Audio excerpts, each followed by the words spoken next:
नमस्कार प्रिय बंधुओं, अतुल आश्रम में आपका स्वागत है।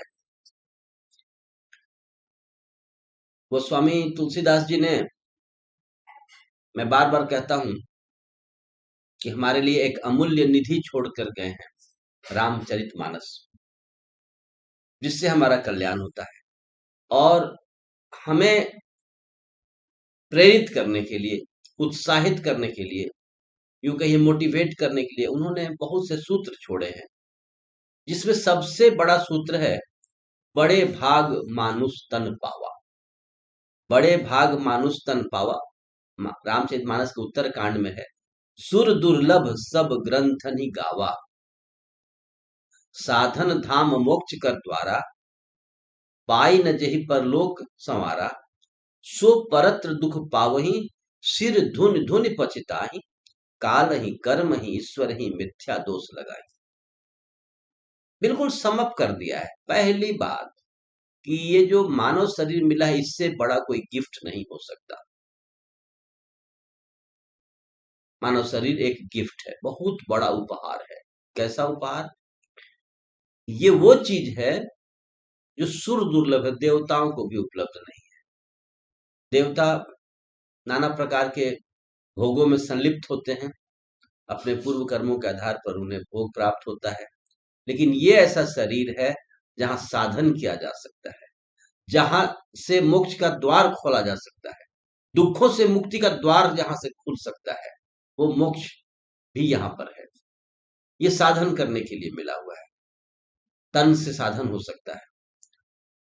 लेकिन प्रायः ऐसा हो रहा है, प्रायः ऐसा हो ही रहा है कि इस उपहार का हम कोई वैल्यू नहीं करते, इसका हम कोई मूल्य नहीं लगाते, हम इस उपहार का कोई सम्मान नहीं करते, हम इसके लिए कोई कृतज्ञ नहीं होते हैं, और हम इस हाथ आए हुए अवसर का सदुपयोग न करके दुरुपयोग करते हैं। और ये सुंदर शरीर, मानव शरीर, जो साधन भजन और कल्याण के लिए है, जो राम काज के लिए है, इसे हम विषय वासनाओं में, तरह तरह के डिस्ट्रैक्शन में लगा देते हैं। होता क्या है, ये शरीर चुक जाता है, काल की पूंजी खत्म हो जाती है, जीवन खत्म हो जाता है, और हमें होश नहीं आता। प्रसाद ने बड़ा अच्छा कहा एक जगह, प्रकृति के यौवन का श्रृंगार करेंगे कभी न बासी फूल, जाकर वे मिलेंगे अति शीघ्र, आह उत्सुक है उनकी धूल। अब जब श्रृंगार करने का समय है प्रकृति का, जब कुछ कंट्रीब्यूट करना था अपने देश और समाज के लिए, जब अपने को सर्वांग सुंदर बनाना है, शरीर को ही सुंदर बनाना कोई चीज नहीं है, मन को और बुद्धि को भी सुंदर बनाना होता है।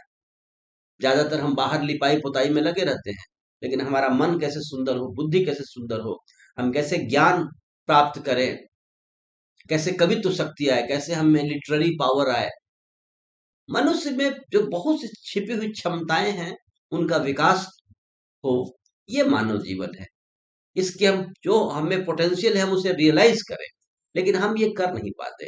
हम बहुत ट्रिवियल चीजों में, छोटे छोटे चीजों में, तुच्छ चीजों में अपने जीवन रूपी संजीवनी को बर्बाद कर देते हैं।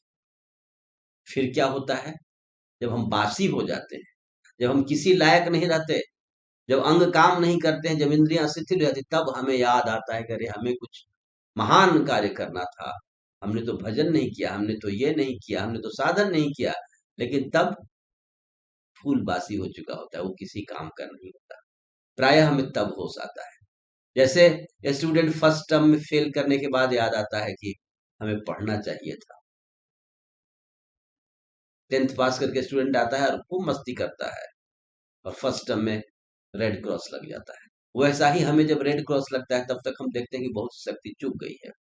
तो इस अमूल्य निधि का जो हम सदुपयोग नहीं कर पा रहे हैं, जो हम दुरुपयोग कर रहे हैं, इसके लिए भक्त कवि हाहाकार कर रहे हैं, बार बार कह रहे हैं, और इससे बड़ा कुछ लाइन नहीं हो सकता मोटिवेशन का कि बड़े भाग मानुष तन पावा। बस इस इतना ही काफी है, इसी से हमें मोटिवेट हो जाने की जरूरत है।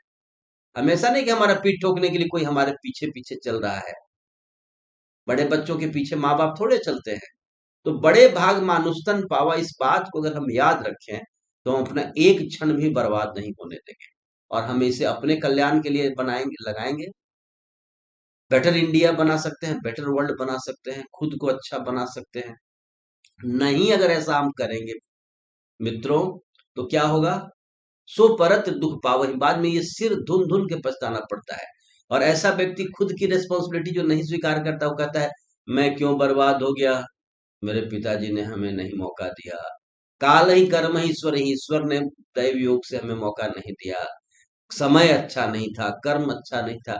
इस तरह से वो अपनी जिम्मेवारी को दूसरों के कंधे पर फेंक देता है कि मैं इस तरीके से पतन में गया, इसका कारण मैं स्वयं नहीं हूं, ये देश है, ये समाज है, ये राजनीति है, ये अर्थव्यवस्था है। ऐसा कह कह करके वो अपने को दोष से मुक्त बताता है। ये जनरल कहानी है। लेकिन कुछ लोग ऐसे हैं कि इसी में रह करके हर परिस्थिति में, आप एपीजे कलाम का जीवन देखिए। रामेश्वरम के समुद्र के किनारे एक बच्चा रहता है, ट्यूशन पढ़ता है गुरुजी से, इधर जाता है उधर जाता है।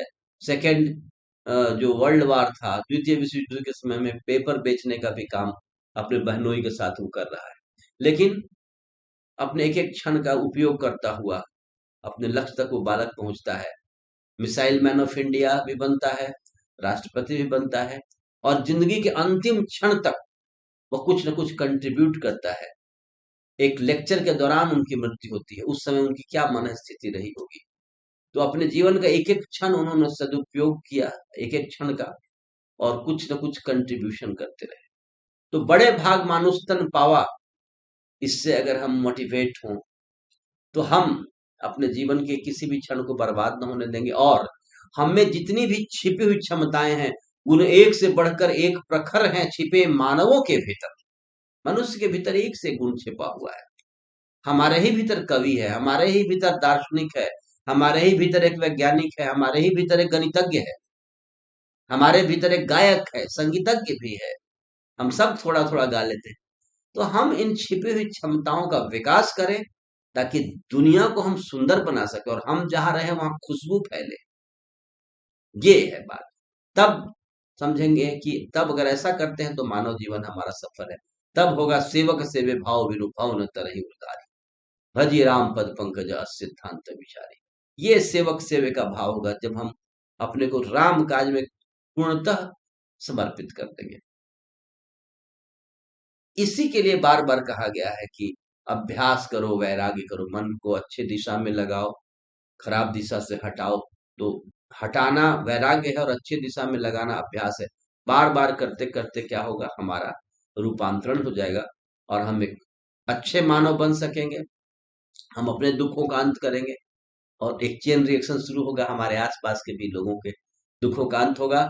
और इस तरह से हम बेटर इंडिया और बेटर वर्ल्ड बना सकते हैं, एक अच्छे नागरिक भी बन सकते हैं। धन्यवाद मित्रों। जय श्री राम, जय भारत, जय जगत।